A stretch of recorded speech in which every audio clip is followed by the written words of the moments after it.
Jackie is my dog. I got her in about June of 2005. Well, when I got Jackie, I learned pretty quickly that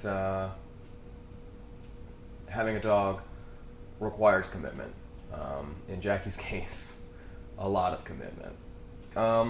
Shortly after I got her, I couldn't have been more than a month. She took a rather awkward spill and broke her leg. It was pretty bad. It was the top part of her leg, and she shattered it.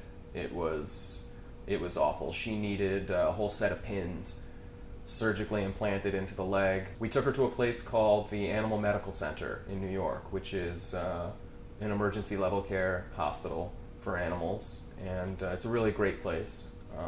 If that had been the worst thing that ever happened to her, well, I would have been grateful.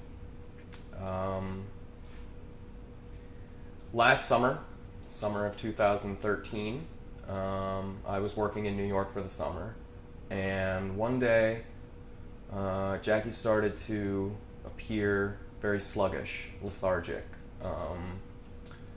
She seemed sick. She didn't seem like she wanted to get up. She didn't want to walk. He couldn't get her to go out, and I was concerned.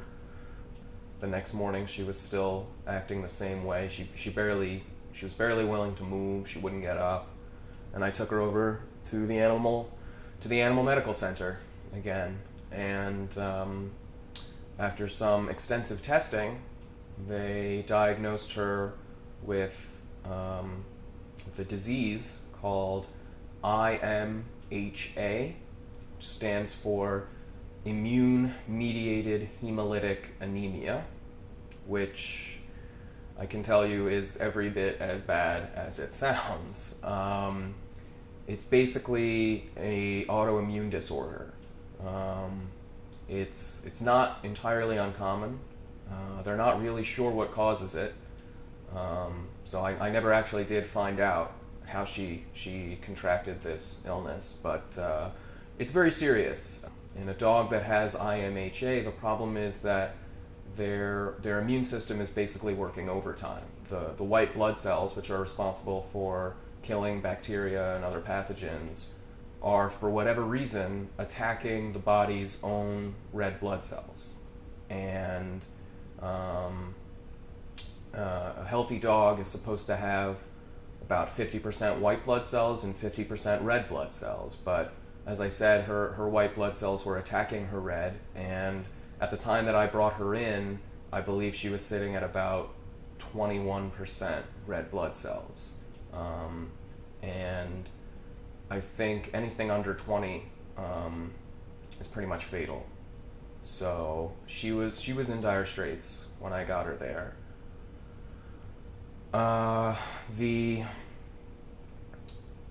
The prognosis was, I think they described it as guarded, which is not very positive.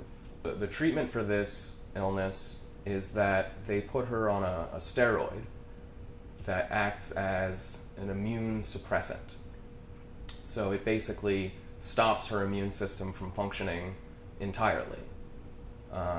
That way the white blood cells will stop attacking the red, and over time, as her red blood cell count builds back up, she's able to come off the steroids.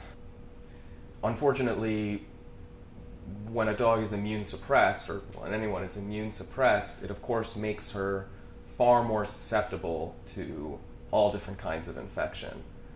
So after about a week, I had taken her home already, and she was on the medication, and she seemed to be doing a little better. And then she actually got pneumonia, and I had to take her back to the hospital. And because she had so much fluid in her lungs, she needed to be placed in an oxygen tank, a ventilation chamber. And she was in there for about a week, struggling to breathe. And at that point, the doctors informed me that they did not like her chances. I was visiting her daily, of course, and the doctors there, at one point, they called me and they said that I should prepare myself, that I may get a call early in the morning that that she passed or was about to. It was really scary. I didn't know whether or not she was going to pull through. But miraculously, somehow she managed to survive, and eventually the pneumonia cleared up, and I was able to bring her home, and the worst of it was over. She's now completely in remission. She's totally healthy. Her last blood test was a few months ago, and she was at exactly 50-50, white blood cell, red blood cell. And I mean, she's doing great. She'll be turning 10 in March, and honestly, I consider it nothing short of a miracle that she was able to survive this ordeal. And I'm very grateful, and I hope she lives for a long, long time. She's such a good girl. She's such a good little movie star.